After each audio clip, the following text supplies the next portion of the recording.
لیکن حضرت وہ ویسے کرنی نہیں آ رہے. آقا کریم اپنے بٹن کھولتے ہیں اور کرن کی طرف، یمن کی طرف رخ کر کے لمبی سانسیں لیتے ہیں اور کہا میں رحمان کی خوشبو پا رہا ہوں. ایک دن صحابہ نے پوچھا بندہ نواز جس کے لیے تڑپتے ہو، جس کی ٹھنڈی ہوائیں آپ کو آ رہی ہیں، وہ آپ کا بڑا پیار کرنے والا ہے. کہا ہاں میرے سے بڑی محبت کرتا ہے.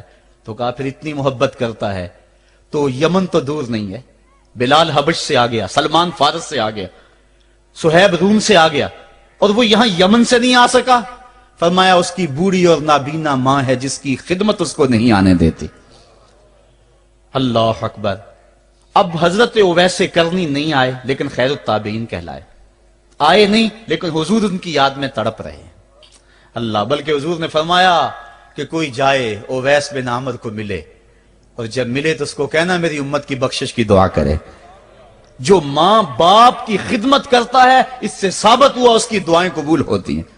میں نے ایک روایت میں پڑھا ہے کہ جو آدمی روزانہ اپنے والدین کے لیے دعا کرے، والدین زندہ ہوں تب بھی، والدین فوت ہو گئے ہوں تب بھی، یہ عادت بنا لے، روزانہ ماں باپ کے لیے دعا کرے، ساری زندگی اس کے رزق میں بے برکتی نہیں آئے گی، اللہ اس کو رزق کی فراوانی عطا کر دے گا.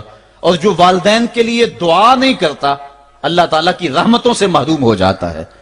حضرت ابو ہریرہ رضی اللہ تعالیٰ عنہ جب بھی ہاتھ اٹھاتے تھے تو یہ دعا کرتے تھے اللہم اغفر لابی ہریرہ ولامی ولمن استغفر لہما. اے اللہ ابو ہریرہ کو بخش دے، حضرت ابو ہریرہ کی ماں کو بخش دے، اور قیامت تک جو ہم دونوں کے لیے بخشش کی دعا کرے اس کو بھی بخش دے. حضرت امام محمد بن سیرین ایک بزرگ ہوئے تابعی، جب بھی دعا کرتے تھے یہ دعا ضرور کرتے تھے اے اللہ ابو ہریرہ کی بخشش کر دے. کسی نے کہا کہ تمہیں ابو ہریرہ رضی اللہ تعالیٰ نے ان کی ماں سے بڑی ہمدردی ہے. کہا ان سے جو ہمدردی ہونی ہے وہ تو ہونی ہے. انہوں نے کہا ہوا ہے اللہ ابو ہریرہ اور ان کی ماں کو بخش دے، جو ان کے لیے دعا کرے اس کو بھی بخش دے. تو میں دعا کر کے اپنی بخشش پکی کر رہا ہوں. تو والدین کے لیے دعا کرنا اللہ کی رحمت کو دعوت دینا ہے. تو فرمایا کہ جاؤ اویس بن عامر کو جانا اور جا کے اس کو میری امت کے لیے دعا کا کہنا. حضرت سیدنا عمر فاروق حضرت علی المرتضیٰ گئے، جا کے ڈھونڈا، تلاش کیا، اویس بن عامر ملے، حضور کا سلام کہا، بس پھوٹ پھوٹ کے رونے لگے. کہا بتاؤ میرے رسول کے لبوں پہ میرا نام کیسے آیا تھا، حضور میرا جب تذکرہ کرتے تھے کیسے کرتے تھے.